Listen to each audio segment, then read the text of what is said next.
Yeah, so I think when you see the pencils, you really get a chance to understand the craft and the thinking behind the final pages. Let's just get in here. The scissors. Ooh. So it's nice and chunky. I should zoom up a bit. It's nice and chunky. There you go.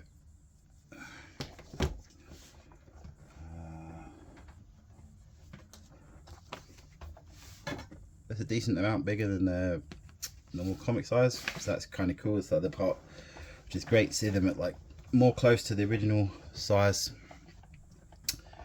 Really nice cover. I think I'm missing the dust jacket, which was basically I think the same image but it said icons and stuff on it, but I think I saved quite a bit by not paying more to get one with the dust jacket still attached, and I don't think I'm gonna miss it. So yeah, feels like nice quality paper. That's a nice piece there. Yeah, I really like Jim's I think the emotions in the characters and the sense of movement and the design and his artwork is what's really impressive. I think this one, it kind of looks kind of 90s like, especially this piece here. I think like the 90s stuff got a bit of flack for a while, and it's mostly to do with the rendering, but I think in the end what makes Jim Lee and some of the other 90s guys great artists is not the way that they render, but the underdrawing. So like these where they construct stuff like this, the way that Jim's laid out the characters and the background so that the two main characters pop off the environment behind them, and that's like slightly higher than the, you're going to call this the horizon line, although it's not. It's just the, you know, the silhouette of the city behind them, and also the contrast size there.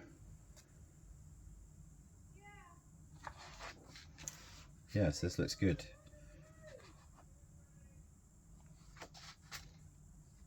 So I guess there's some explanation from Jim and some history and background.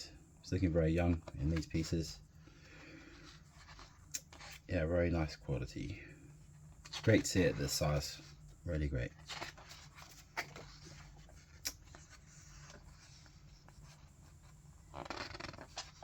Obviously, it's not just Jim Lee's work. This is also probably this one just says Jim on it, but I'm guessing that at least the interior artwork from the Batman and Superman will also be Scott Williams.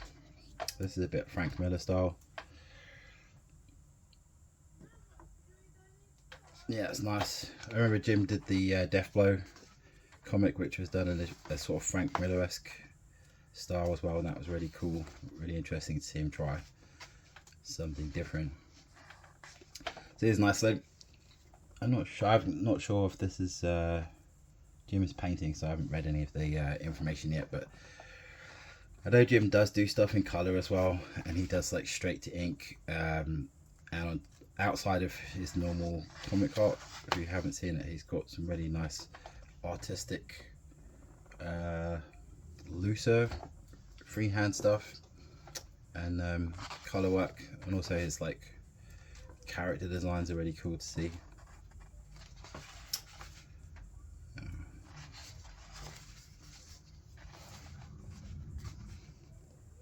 I think one of the interesting things about seeing this stuff, I'm going to move this over that way a bit, is that when you see the final drawings like this one, let's zoom in a bit on that. It's very, very tight and sharp, and then when you look at this, there's a lot more looseness and kinetic drawing to it, especially like stuff like this is great.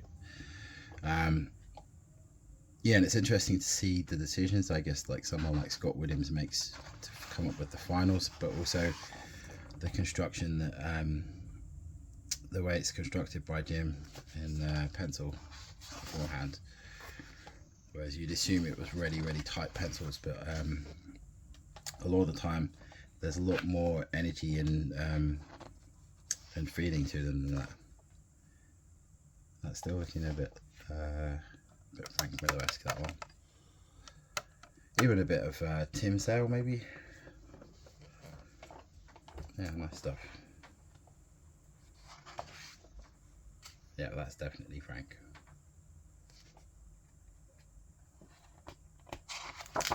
Cool, I'll be seeing Frank Miller soon, so that'll be nice. Interesting to hear him have a long talk about his career. I've always thought he was amazing because he's managed to be a writer and an artist, which I always thought like someone like that's a bit like a god. And if you can create something like The Dark Knight Returns, then you really are a good writer and artist. Yeah.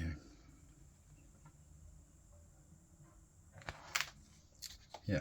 So I'm not going to flick through the whole thing, so that'll probably take forever. Yeah, definitely some more Frank Miller inspired stuff here from Jim. But then why wouldn't you if you were working on Batman? One of the things I noticed recently is that I got Superman Unchained, which is also like pencil work. Really like enjoying seeing Jim's pencils. Oh look, we've got a bit of Wildcats in there. That's a really nice design and really nice shape. Yeah, trying to get some older. Yeah, there's some. There we go. A bit more Wildcats in there. Because why not? Yeah, I noticed that even though the faces are quite similar for Batman and Superman, I think he does actually treat their faces slightly differently, so that Bruce has a bit more, I don't know, aggressive look to his face, and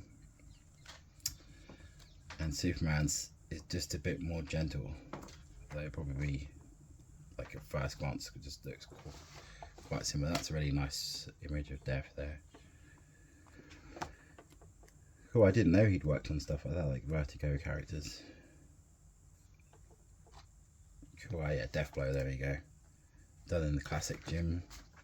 So it actually looks a bit Rob Liefeld on the left there. Pull that over. I don't know if it's the light's probably shining just in the details, but there's something about that arm and the sort of length and shape of his legs looks a bit Rob Liefeld. This is the Deathblow stuff I was talking about.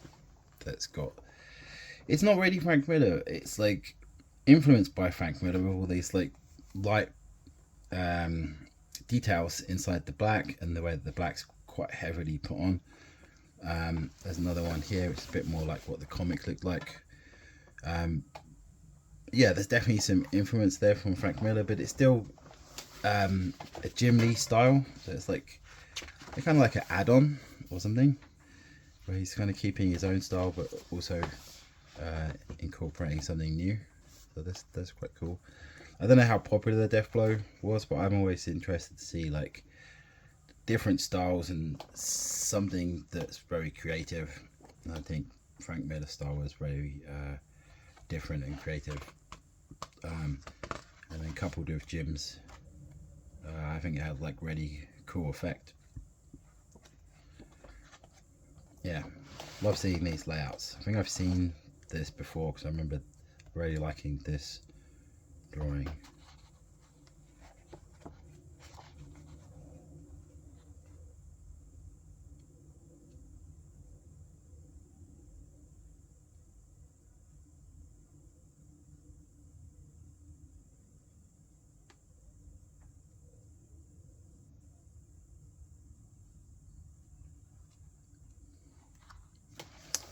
There we go, this is one of Jim's colour experiments.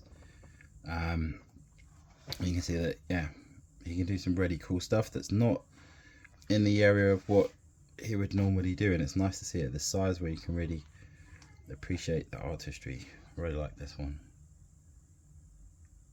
Maybe this is what Jim's work would look like if he didn't like putting in the shadows and the rendering. like seeing some of David Fincher's work when he's not sketched, but like he's done a fairly tight drawing before he starts rendering, and that's a really nice piece again there. Before he starts rendering and spotting blacks, and it's actually quite a cool style in the simple version. But as Dave always mentions, that's what he likes. He likes to put in the detail, and I think his finished work is amazing. So yeah, I really like that. I quite enjoy some really fine work, but I do myself really gravitate towards sketchy stuff. Like I really like that. That's looking great.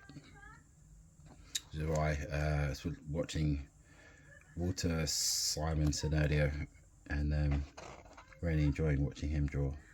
He's got that kind of energetic sketch look to his final pieces. This is really nice. So cool. So end there with a cool Catwoman. Again, a little bit of experimentation, I think, for Jim. I don't know if you've ever seen his live streams, but he's got some really cool stuff that he does with ink when he's just working kind of freely and loosely. So anyway, this is my first proper flip through, so I hope you enjoyed it. If you do enjoy it and you want to see some more, maybe you can request some books that you're interested in seeing, or just like and subscribe so I know that I'm on the right track. Thanks guys, see you soon.